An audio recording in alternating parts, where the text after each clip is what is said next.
देखिए आपका chapter first है क्लास 12th मैथ का रिलेशन एंड फंक्शन। तो रिलेशन एंड फंक्शन है आपका क्लास 12th है, चैप्टर फर्स्ट है रिलेशन एंड फंक्शन। तो ये रिश्ता है, रिलेशन मतलब रिश्ता और फंक्शन मतलब उसका काम। तो आपस में रिश्ता और उसका फंक्शन मतलब उसका काम, मतलब ये चलिए देखते हैं फिर ये रिश्ता क्या कहलाता है, रिलेशन एंड फंक्शन। देखिए A is a student of class 12th, कोई एक स्टूडेंट है ए, वो क्लास 12th का है, और बी जो है भी स्टूडेंट है क्लास 11 का, बट सेम स्कूल के हैं। अब दोनों ही बच्चे जो हैं सेम स्कूल के हैं, तो आपस में इन दोनों का आपस में कोई ना कोई तो रिलेशन होगा, तो फ्रेंड होगा या कुलीग होगा या आपका सहपाठी होगा, ब्रदर सिस्टर, या ग्रेटर होगा इन द एज, कुछ कोई ना कोई पहचान करने वाला कोई ना कोई एक रिलेशन होगा।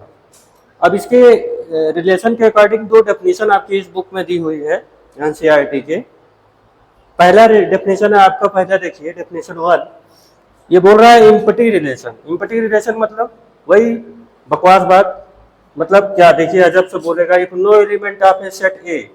अब सेट तो आप 11 में पढ़ ही चुके हो, set A is related to any element of A, मतलब सेम सेट का ही कोई भी एलिमेंट सेम सेट से ही ना कनेक्ट हो तो वो होता है इम्पटी रिलेशन। अब ये भी एक अजीब बात है कि सेम सेट है और सेम सेट में अपने ही सेट में अपने में ही कोई कनेक्शन ना हो, तो हुआ ना कुछ अजीब। तो जहां पे कुछ अजीब सा लगेगा बेतुका सा, वहां पे हो ही जाएगा इम्पटी रिलेशन। कहते कहने तो है कुछ लेकिन है कुछ है नहीं। डेफिनेशन 2, अब ये A relation R in set A, मतलब आर का कोई ना कोई रिलेशन है किसमें, सेट ए में। आर का रिलेशन सेट ए में है, कैसे है, इज कॉल्ड यूनिवर्सल रिलेशन, इसे हम बोलेंगे यूनिवर्सल। कब बोला जाएगा यूनिवर्सल, जब each element in set A, set ए का हर एलिमेंट जो है आपका किसी न किसी तरीके से, एवरी एलिमेंट कनेक्ट हो ए से, मतलब ए का ईच एलिमेंट जो है अपने में ही ईच एलिमेंट से कनेक्ट हो, तो वो हो जाता है यूनिवर्सल रिलेशन। ये इतनी बात आपको समझ में आ गई होगी। अब यहाँ पे आप टाइप्स ऑफ रिलेशन देखेंगे। यहाँ रिलेशन में आपको 3 टाइप का रिलेशन बताने वाले हैं, रिफ्लेक्सिव, सिमेट्रिक और ट्रांसटिव। अब रिफ्लेक्सिव का क्या मतलब होता है, जैसे रिफ्लेक्शन होता है, आप मिरर के सामने अगर खड़े हो जाओ तो आपको क्या दिखेगा, आपकी तो इमेज दिखेगी, तो ऐसे ही सेम एलिमेंट लेंगे तो सेम एलिमेंट का सेम इमेज ही दिखेगा। आप जैसे हो मिरर के सामने खड़े हो जाओगे तो आपको मिरर में कौन दिखेगा, आप ही तो दिखोगे, तो सेम एलिमेंट का इमेज सेम ही दिखना चाहिए। जैसे ए है तो ए को अगर मिरर के सामने रखा जाएगा तो उसकी इमेज क्या आएगी, ए ही तो आएगी। तो रिफ्लेक्सिव का मतलब ही होता है कि सब्जेक्ट और ऑब्जेक्ट एक ही हो।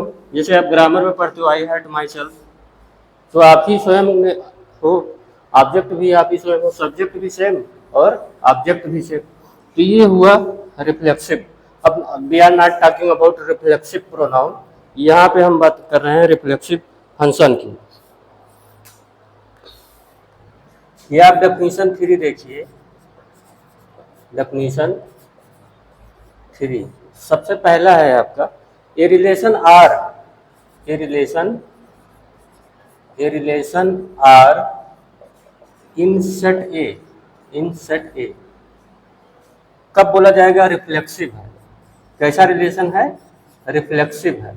रिफ्लेक्सिव का मतलब हुआ अगर ए एलिमेंट है उसका कामा ए ही हो, मतलब ए रखा तो ए ही आए रिजल्ट में। जैसे y equal to x line है तो 1 पुट करोगे तो क्या आएगा, 1 ही तो आएगा, 2 पुट करोगे 2 आएगा, ए कामा ए। ये फॉर ऑल, ये रिवर्स से एक को बोला जाता है for all, A belongs to, ये सिंबल होता है बिलोंग्स टू का, ए बिलोंग्स टू ए, ये होता है रिफ्लेक्सिव प्रोनाउन, और सॉरी रिफ्लेक्सिव फंक्शन, प्रोनाउन नहीं। अब दूसरा हो गया सिमेट्री, सिमेट्रिक फंक्शन।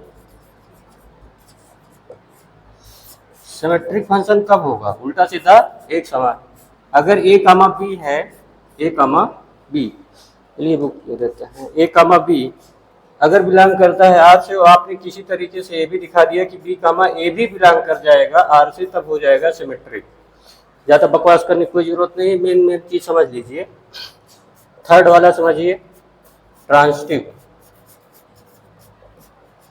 ट्रांसटिव का केस क्या है, ट्रांसटिव के केस में देखिए अगर ए कामा बी बिलोंग करता है आर से, मतलब रियल नंबर के ग्रुप से ही ये दो उठाए गए हैं, और और बी कामा सी भी बिलोंग करता है आर से, तो अगर आप किसी तरीके से ये प्रूव कर ले जाओ कि ए पेयर कॉमा सी भी बिलोंग कर जाएगा आर से, तो ये हो जाता है ट्रांसिटिव। मेन कंडीशन यही है।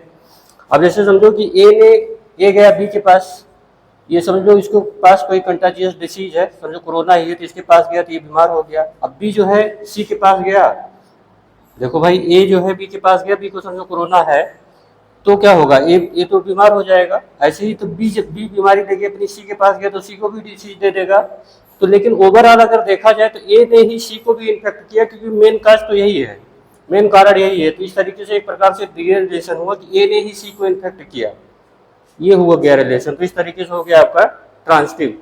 अब इसी में एक बात आती है कि एक रिलेशन आएगा जिसे आपको प्रूव करना पड़ेगा, इक्विवेलेंस रिलेशन।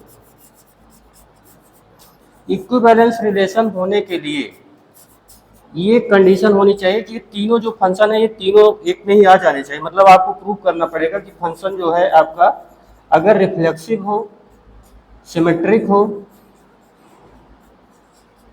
और ट्रांसिटिव भी हो,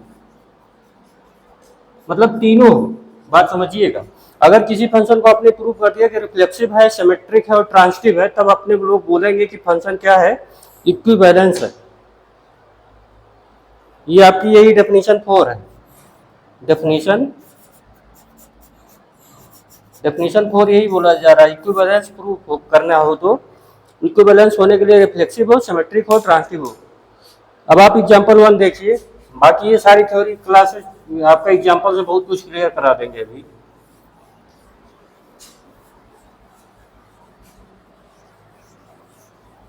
अब कल आपको बताया जाएगा एग्जांपल से, आज तो टाइम है नहीं, लेक्चर यहीं बंद करते हैं।